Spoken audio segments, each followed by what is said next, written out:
Thank you for being here. My name's Phil Bourne. I'm the founding dean of the School of Data Science here at the University of Virginia. This is actually our 9th Datapalooza. We have something like 670 people signed up, a lot of people online, of course. And each year, I think things have evolved into something a little different. When we started, the School of Data Science is actually only 4 years old. We just had our 4th birthday back in September. And what's happened since, and before that, we had the Data Science Institute. And that's when Datapalooza started. So, as I said, this is the 9th. We've gone through a period where we had just, I would say, introducing the concept of data science to a larger community, to various developments that have followed along with data science, including what we do in education, what we do in research, and in service. And today, the theme of this particular meeting is the future. And you'll hear more about that from our Provost, Ian Baucom, in a moment. But let me just sort of give you a sense of what's happening today overall. So first of all, I need to thank our sponsors. We are very much aligned with the idea of public-private partnership. I think this is certainly talking about the future. I think it's something that's going to be more prominent in any universities, including our future. In our new building, which hopefully you've seen, which is on the corner of Emmett and Ivy, we actually have a corporate commons where we're inviting corporate partners to come and be with us. So we're very important to us. So the sponsors for this meeting are Capital One, QIM, LMI, Noble Reach Foundation, Microsoft, and the CoStar Group. And I'll get to thank our amazing team. We talk about team in the School of Data Science. We don't distinguish between faculty, students, and staff. Everybody's part of a team. And they put in enormous effort to make this meeting work today. So we'll thank them properly at the end. I'd also like to acknowledge our veterans. This is Veterans Day. Thank you for your service and everything you've done for our country. And we thank you deeply. So what kind of program have we got going today? Well, first of all, there'll be an exciting announcement, which we'll get to in a moment, from our Provost, Ian Baucom. And then a little later on, we're going to have a little chat about the futures, and then we'll take questions from the audience. And then after that, Scott Stevenson, who is a very prominent private sector person. He's also the chair of our board and also the person that endowed the Dean's Chair in the School of Data Science.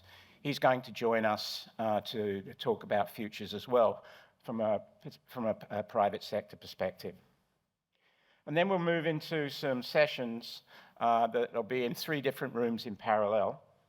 So we'll talk about education and the future of that in data science, in particular, what we call cradle to grey. I used to say grave, but I was told to change that. Also the role that data science plays in the environment and the future of where that's headed. Large language models, which of course has been a major driver in the last year or so. We'll say more about that in a moment. So also the impact of AI on society, the future of data science in health, the future of data science in business, and then from the leaders of our university who've been working on various task forces, which I'm sure Ian will tell you about in a moment, we will have a session talking about the work that they've been doing and the findings and where we go forward in the future there. And then at the end, the idea is to have as much interaction as possible. So at lunchtime, we encourage you to interact in this room around lunch.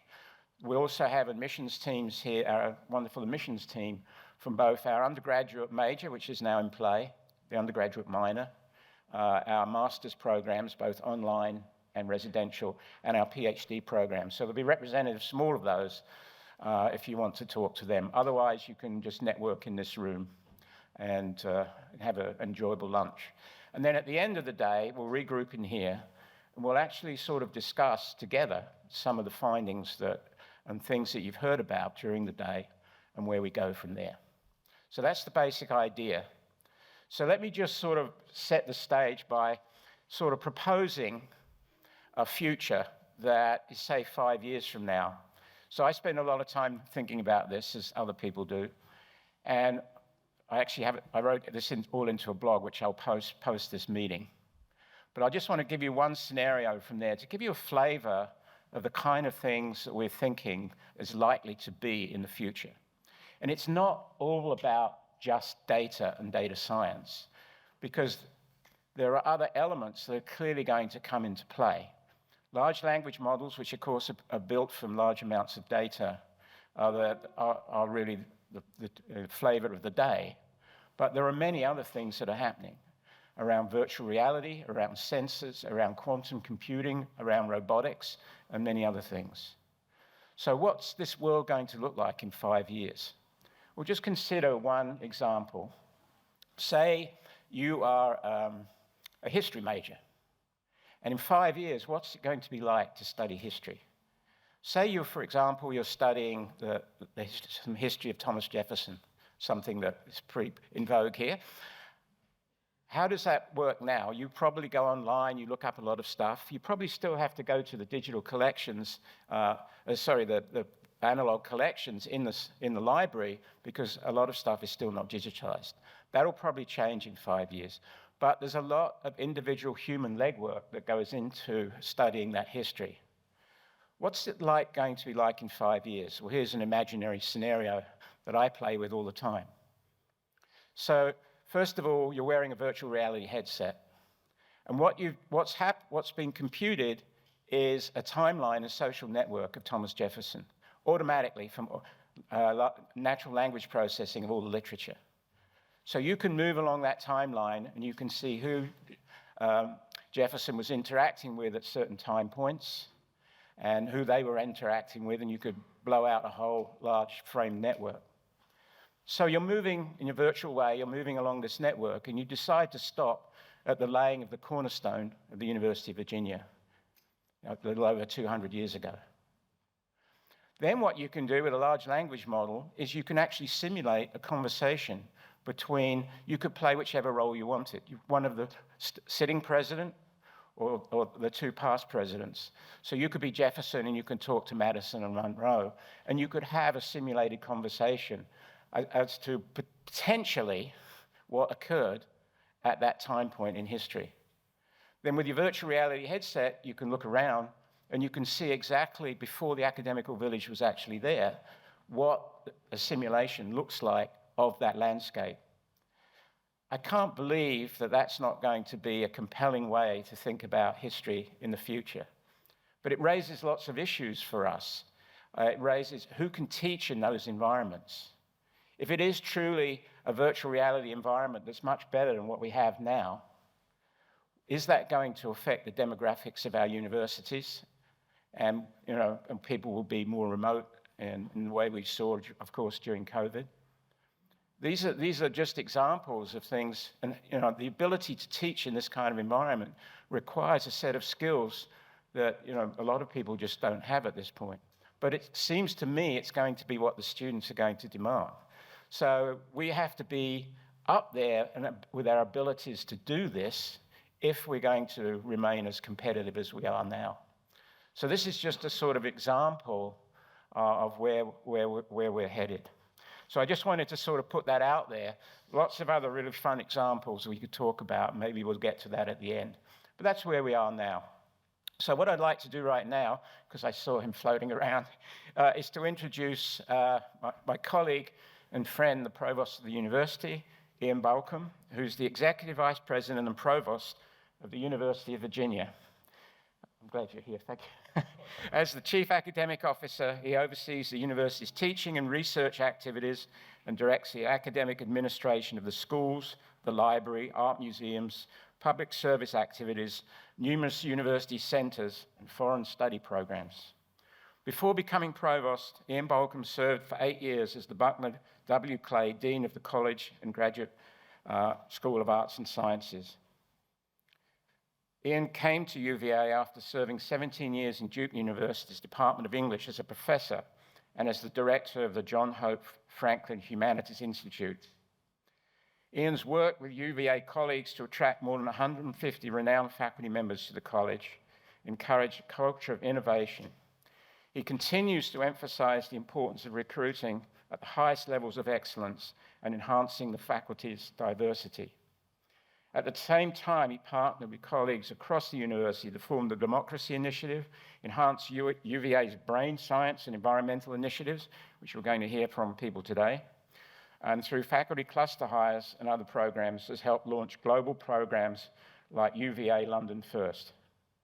Ian earned his undergraduate degree in political science from Wake Forest University and holds a master's degree in African studies and a doctorate in English, both from Yale University. And we both have somewhat of a colonial background, so that's very fun to me. So Ian, thank you very much for being here. Yep.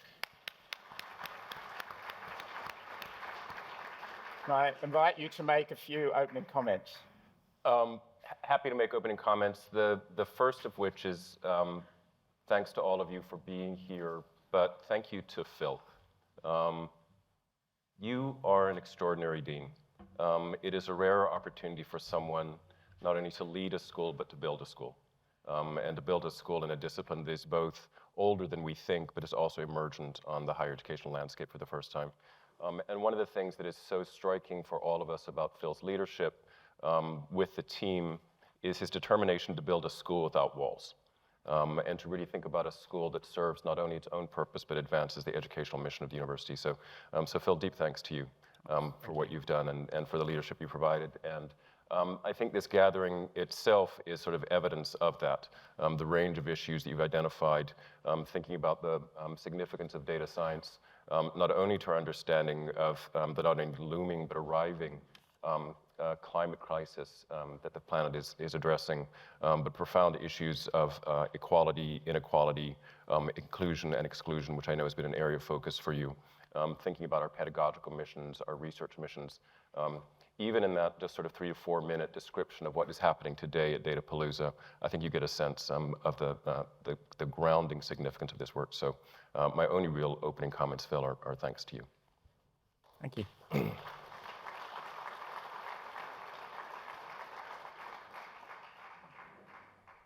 Would you like to go on and tell us about some of the initiatives that you're leading right now that really are relevant to data science? Some of the work of the task force. We're going to hear more about that in detail, but I think giving us your overview of how you see the evolution of these various, certainly what's transpiring right now. We can get to the future in a minute. Yep. But you've initiated a lot of really important activities that relate to the profound change we're seeing. So just yeah, happy to do that. And maybe what I'll do now is to sort of focus a little bit on how we've been thinking about the emergence of generative AI, or the accelerated emergence of generative AI. For some of us, I'm an English professor by training. I would describe it as emergence. For some people like Phil, this is not emergence. It's the sort of the coming into visibility of something that has been long known to you. In typical university fashion, we responded to an epochal change in our historical landscape by establishing task forces. But it was important work to do. So we've established 3 task forces, and I do think you'll hear from some of the leaders later. The first was to help us think about the ways in which generative AI is going to reconfigure the educational mission of the university. Pedagogical practice, what happens in the classroom, what happens outside of the classroom, for undergraduate students, for graduate students, and for faculty who continue within their own education. There are additional task forces, I'll say a word more about that in a moment. There are additional task forces underway looking at the impacts of generative AI on our research mission. And that's both to try to think about how research itself will change, but trying to understand what the obligations of the university are to our research community. What kind of infrastructure do we need to put in place? What kinds of additional support do we need to provide? Fred Epstein, our interim vice president for research, is leading that project. And we also want to think about the way in which the university's internal administration organization is going to change. We are not only an entity that will study generative AI, but we will be changed by it. So J.J. Davis, our chief operating officer, is leading a group to think about how the structure of the university will change. On the undergraduate task force, the educational task force, a couple key things maybe to note. One was a very clear and immediate determination that it is not our role to try to think about teaching outside of a world that has been changed by generative AI. That world does not exist. We are in a transformed world. And so the charge is to think about how education can be enhanced, made more precise, creative possibilities accelerated, working with generative AI. So I just think that that principle of how do we embrace the moment is a key one. Some key things that we want to focus on with our students are sort of fundamental AI literacy, and with a certain degree of humility, in that we know that in many instances, maybe not with this group, but with some of our faculty, again, I'd use myself as an English professor, our students are going to know a lot more about it than we do. But really thinking about what kind of some fundamentals of AI literacy are. Important questions about ethics, ethics of research, ethics of knowledge production. We are a university that is grounded in an honor system, and we need to sustain that conviction. And then to think about creative possibility. One of the a frame that I've had in mind, and then one that our colleague Nicole Jenkins, the dean of the McIntyre School, shared with the deans and me at a meeting recently, have been particularly helpful. The first is, how do we think about the relationship between and the kind of the hybrid connection between artificial and human intelligence? Where do those two things come together, and where are they meaningfully not isomorphic, not identical with each other? Like what is it individually that a human actor brings into the creation of knowledge or into the creation of work as our students enter into transformed workforces? What is that distinctive thing that they can bring, not outside, but in partnership with AI? I'll give you a little example of this. I led a discussion with a group of alumni a couple of weeks ago on Homer's Iliad. And the Iliad begins with an attempt to understand the nature of human rage, and how rage is an organizing passion that can lead to such suffering. And one of the questions that I asked of that group is, how do we think about rage, and how do we think about the machine? So the title of it actually was Rage Against the Machine. What are those things that our students need to understand about human affects and passions that we're part of the worlds they live in? And how can large language models, machine learning, really help us understand that more deeply? How do we think about those things? For our students to enter into workforces that are already significantly transformed by the introduction of generative AI, if they cannot demonstrate that capacity, they will not be able to make the argument for why they should be employed. And this is coming at us really fast, right? The class that graduated in 2023 was the first post-ChatGPT class. Every class we graduate moving forward is entering into a transformed world, and we need to get them ready. The last part, and then just two other things that we're working on. Nicole Jenkins, Dean of the Commerce School, we were discussing this with the deans earlier this semester, and she offered a proposition which I found compelling, which is that one of the things that we think about in our educational mission and in our research mission is the importance of creativity, originality, and talent. We cultivate creativity, originality, and talent. Those have changed, and our understanding of what the elements of creativity, originality, and talent are different, and I think we need to think through them. Two last things. I see my friend Laurent Dubois in the room. Laurent Dubois is the academic director of the Karsh Institute for Democracy, and Laurent is working with a group of colleagues across grounds on a new significant initiative in which we've invested about $25 million on digital technology for democracy, and specifically trying to understand the impacts of generative AI on democratic cultures, habits, and norms, asking questions about the relationship between technological, entrepreneurial innovation, government regulation, university knowledge production, how we think about those things. So that's a large initiative. The Darden School, as many of you will have seen, received an extraordinary gift from Dave and Kathy Lacrosse this past week, a sum total gift of over $100 million, a significant portion of which will be dedicated to work on AI, and we had a good conversation earlier this week about how we can be partnering with them. And then maybe the last thing to mention, this is possible so I'm not announcing that we're doing it, but we're considering maybe creating a series of internal AI fellowships for faculty at the university, faculty who could benefit from some additional time off, some additional research funding to move forward sort of generative AI-driven projects, but really want to understand how to work with those faculty groups. So those are a couple of things we're working on, Phil. Thanks for that, Ian. It's interesting, as you were describing the example, I was thinking that years ago there was a book called The Soul of the New Machine, which was really about the advent of, at that time, sort of mini computers. And it was before even laptop computers and so on. But it was, that was undoubtedly a perturbation. But relative to what we're seeing now, it's small. And if you look over history, what I find intriguing is, there's been at least 4 major developments in how we think about knowledge gathering and processing. The first was really empirical, which went almost up to the 15th century. And then it was really just observation and recording. Then we moved into the second phase, which was more theoretical, which led to the laws of motion, thermodynamics, and so on. And the third was, and that took about 400 years, and was the period of enlightenment and so on. And then we got to computational science, which started around the 50s, 1950s, and that went for about 50 years. And in the last 10 years or so, we've had data science and data-driven discovery. So each time, these things have compacted. Yep. And those have been called the data piece that we're here to gather today to discuss is really that fourth paradigm. When I talk about that, people always ask me what the fifth paradigm is. Do you have thoughts on that? Okay, so you're on the spot there. No, that wasn't in the script. No, it wasn't in the script. But so Phil and I have our regular sort of meetings where we do business. But one of the great pleasures of meeting with Phil is there's not just business. So we do this like all the time. So you're reminding me of something we chatted about a couple of months ago.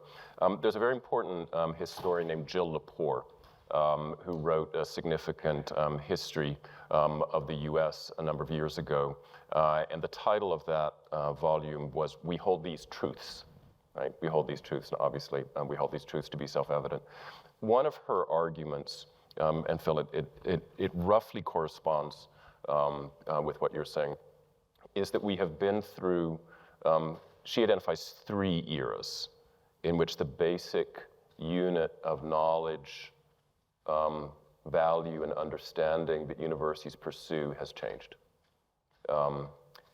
She would identify the earliest moment of maybe kind of a Renaissance humanist moment that leads into the 18th century history of the founding of many American universities as what universities pursued were questions of truth, right? Truth was the category.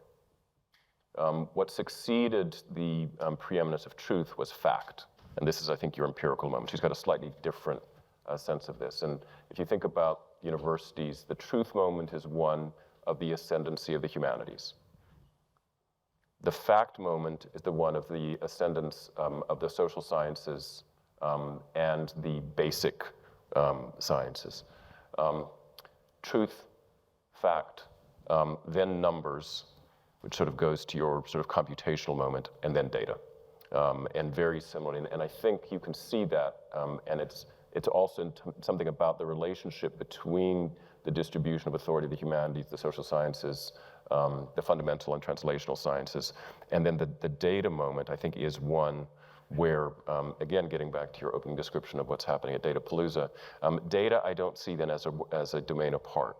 But I think the power of the data moment is that it actually has the possibility to raise truth questions, fact questions, number questions, and bring them together. If there's a fifth, I don't know what the unit is, but it has something to do with prediction, would be my guess. Whatever the unit of value is, that the investigation of the future would put at the center of its enterprise. And I might say a word about that more in a moment. Yeah. Actually, as you were describing that from your perspective, this is what's so exciting about the whole, we come from quite different perspectives. Yeah. And I think the idea that we all gather together around for whatever reasons is just so powerful. And it's something that frankly, it will be very hard to replicate outside of the university environment. So it's just an honor, and it's probably why we spent all our life here. But you know, you made me think about something. Again, it's not in the script, but it's really about the interrelationship between the STEM fields and the humanities that obviously is coming under some scrutiny in the popular press and so on. I'd like you to comment on it. I'll just give you my 2 cents to sort of get the ball rolling, and that is that I do not see us existing as data scientists without a very strong relationship to the humanities. Yep. I think it's it's the human in the loop aspect, but it goes beyond that. But I think it's just so important that we approach it from that, and I think this is a perfect university for that, given the strength that it has in various areas of that humanities, also in terms of public policy and law, which are all. So I think the extension of STEM into this set of interrelationships is where we could really distinguish ourselves and in this new world order that's all digital. So I don't know if that's in alignment with your thinking. It absolutely is. Here's kind of my potted version of it, and then I kind of just did a quick report back from a conversation that I had with a group of provosts earlier in the semester. So I've got a friend at the University of Chicago whose name is Jim Chandler, and he has a theory of what do we mean when we talk about interdisciplinarity, right? What is that actually about? And he has this proposition that interdisciplinarity has at least 2 phases. I actually think there are 3. The first phase, so he's a humanities person, so he uses humanities example to start with, but that the first phase of interdisciplinarity is the cross-disciplinarity of what he calls near or proximate disciplines that are already close to each other. Literature and history, right, talking to one another. Biology and statistics, talking to one another. The second phase is what he calls distant. So interdisciplinary 2.0 is the conversation between the disciplines that had been distant from each other, the universities had held in different domains. And to go back to the environment and moral philosophy, right? So you begin to have those conversations, right? As we think about the nature of climactic change, what are the implications on the ethical decision-making, both of individuals and of groups? You've got to have those people working together. I think the moment that we're in now, and it's not just because I'm here for this meeting, Interdisciplinary 3.0 is the addition of data to that conversation. And data then, I think, again, is the thing that helps break that down. Again, the way you've built the school, right? That you've built a school that is really looking at, advanced scientific empirical questions and is constantly posing the ethical questions behind it. Where things might change in this, what might happen in the moment that we are entering into now is that much of our research has been one way or another what I would think of as descriptive, right? Descriptive of current or past states. With some of it focused on the predictive, what's coming. I think that if there's a shift, it'll be taking the power of the humanities, the social sciences, the policy sciences, legal studies, commercial studies, data science, not only to do the descriptive or the historical work, but really to do more of this, what is the nature of the future state that we're coming into? And there you can't, data science can't do that without history, but history cannot do that without the work that you're pursuing. So that's the exciting, I think, knowledge architecture shift that we're walking into. I mean, that's definitely alignment with when I'm asked that question about the 5th paradigm, the predictive element is something that I talk about a lot. The other part of it, which you also alluded to, but said in a different way, is the notion of bringing, and it's not just necessarily bringing disciplines together, it's bringing, which is part of it, but it's bringing them together for a purpose. So for example, if you think about my own field of biomedicine, we have departments of biochemistry, we have departments of cell biology. Well, those have sort of been silos unto themselves and, some crosstalk. But what's happening now is this notion of study at multiple scales at the same time. Yep. Yep. And so that you're looking at everything from atomic structure to population, cohorts of patients and populations, all within the same aggregate. And AI, of course, has a huge amount to offer there. And then it goes even beyond that. Then you start thinking, well, what's the influence of the environment? So that brings environmental sciences into play, and it's really pretty exciting. Do you want to say something just about the initiative we've started with Krista and Ken Ono? Yeah. So I will, and then I'm gonna tee you up. So we began some conversations, and I want to really credit Phil for beginning these conversations with the president, with myself, with Krista Akampora. I don't know if Dean Akampora is here. The dean couldn't be here. The Dean of Arts and Sciences, and Ken Ono, who serves as special advisor to the provost on STEM matters. Actually, Ken is in Princeton today because he just became the vice president of the Institute for Advanced Studies, and today is day one for him. Up there. He actually slept in. He slept in Einstein's bed. He slept in Einstein's bedroom last night. I had to tell him that I once slept in Edmonton in the bed that Queen Elizabeth and Prince Philip slept in. It was quite a disconcerting experience, I have to say. No comment. But so Phil started this conversation because there's been, in a productive way, kind of swirling consideration of these questions and things that I would think of as sort of intuitions that university is changing, more than intuition, evidence the university is changing. One of the ways that universities are changing is that we are moving, not just UVA, but universities broadly, from being what I think of as one campus entities to 4 campus entities. There's the home campus, right? It's what you think of as the university, the place where people gather in their labs, in their classrooms, in their residential halls, right? There's the home campus. Universities are increasingly articulating themselves as having a global campus, which is a lot more than study abroad, right? And different theories for how you actually build a kind of a university archipelago around the world. Universities are launching these experimental campuses, if you think about, say, Cornell Tech, right, where you can organize yourself in a different way. That's kind of a third. And then the fourth is some version of a digital campus, which is more than online education, right? It's the digitally distributed campus, and that's a campus that also is one in which it's not a 4-year campus or a 6-year PhD campus or a 2-year master's campus. It's a 60-year campus. Right? It's a campus for people, from 18 until the really end of their learning period. All of these things are happening. So we see some evidence of this. We have some intuitions. And Phil got us together and said, let's actually have a coordinated university effort to think about what the future of universities might look like. And let's not just incrementally get our way there, but try to understand, anticipate in advance, what will universities look like 10 years from now? What will they look like 15 years from now in relation to some of the issues we've raised and some, Phil, that you raised in your opening? And how can we then sort of advance and accelerate, engineer our way toward those parts of the future that we want to hold, right? And away from some parts. Again, you talked about some of the innovations might be innovations that actually exclude learning communities that don't have access to forms of digital capital and technological capital that are requisite.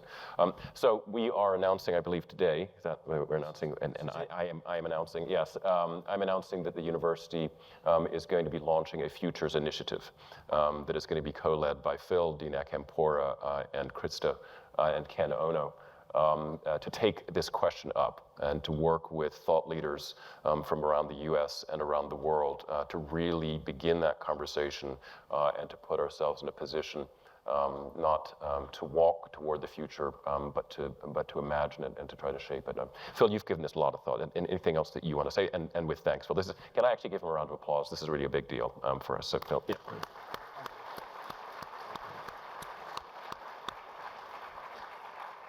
Yeah, I mean, I think overall it's all that you've just said, and it's really trying to get out in front.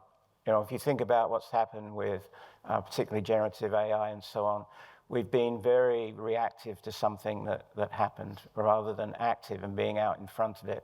It's very hard to get out in front of these things, but I think we need to try. We need to do it. We can't do it as individuals. We need to do it as a collective. And the idea is to bring, as Ian has said, a whole group of people together to begin this discussion. So we've already got representatives that have been, that the deans have put forward from their respective faculties to participate in this. We'll be starting this very soon after this meeting. And we have someone to help coordinate, which is a good thing.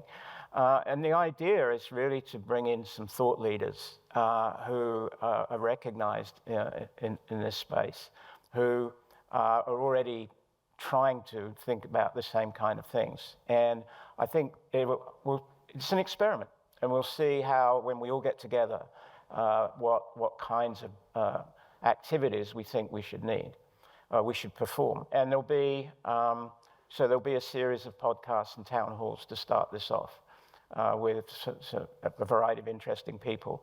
Steven Pinker is one person we've approached. We've approached Michael Crow, who's the president of an Arizona State University, who's been forward-thinking in this regard, and a whole series of other people. Jeff Bleach, who's the former ambassador to Australia, US ambassador to Australia, who's interacting with us around digital diplomacy. So lots of these kinds of discussions will go on, and you'll all be invited to participate in them. And we'll see, people will self-define to be involved, we hope, and we'll move forward. So just keep an eye out for these announcements as they come forward in the months to come. So that's really where we're headed with this, and I really appreciate, Ian, you and Jim, and the leadership, which has been really spectacular, not just for this initiative, but for everything we've done in the school as well. We're exceedingly grateful. Thank you deeply for it. I know you have to move on. Yeah. I know you have to move on in a minute, but we have, according to the clock down here, 2.5 minutes for questions from the floor. Here's a big chance to ask the provost a question. About data. Excuse me, if you don't mind, can we please have the question on the mic? Thank you. We have more people online than we have in the room, I suspect. Great. With regard to collaborations, as you look at different university settings, has there been any thought to doing cross-collaboration with different universities? For example, on the international side, if you're in a global competition, is there a concern that we be looked at more collectively in terms of our presentation of education as opposed to in silos as we've structured it in the United States? Yeah, absolutely. So collaboration with other universities, a fundamental thing. So I'll give you maybe sort of 3 examples. Within the Commonwealth of Virginia, we've got a really significant partnership with Virginia Tech and a number of other institutions for a translational research center in the School of Medicine called iThrive that's really trying to look at data-informed ways of advancing medical discovery and knowledge. And so that's a deep and regular partnership. And actually, Phil and I both sit on the advisory board of that. So that would be one. Globally, it's talking about the global campus. We are not going to be a campus building university, right? So we are not following the Duke model. We're not following the Yale model of building a campus. The strategy that we have is more similar to what Chicago and Columbia has done. So our plan is to open a series of UVA offices in at least 5 strategic cities around the world. We have one in Shanghai. We're very close to launching one in Delhi. We anticipate that we'll launch one in Cape Town. We're looking at 2 additional sites. In all of those places, the office is both a UVA office, but we've identified a strategic university partner to be working with. And we've got a team that's going to South Africa in December to finalize that. And then I'll say, while it's completely incipient, but again, turning to Laurent, the Digital Technology for Democracy initiative that we launched this year mirrored, I discovered, one that Georgetown is launching with some support from the Knight Foundation. And my initial thought was, darn, right, they're doing the exact same thing. And then I thought, no, that's ridiculous, right? We're both trying to think about how we can bring the power of the university to bear on these questions of technological disruption for the common good. So I called the Georgetown provost and said, hey, why don't we figure out if there's some ways that we can work together on this? We're both at launch phases, so we don't have like an agreement, but as provost, we've agreed, take the power of the 2 institutions in this part of the nation and really try to work together. So yeah, completely. Yeah. I see our time is up. Okay, I all right. know you have Yeah, lots yeah. to do. Yeah. So I really thank you for being here, Ian. Yeah, absolutely. It means a lot. Yeah, thank you, Phil. Good luck today.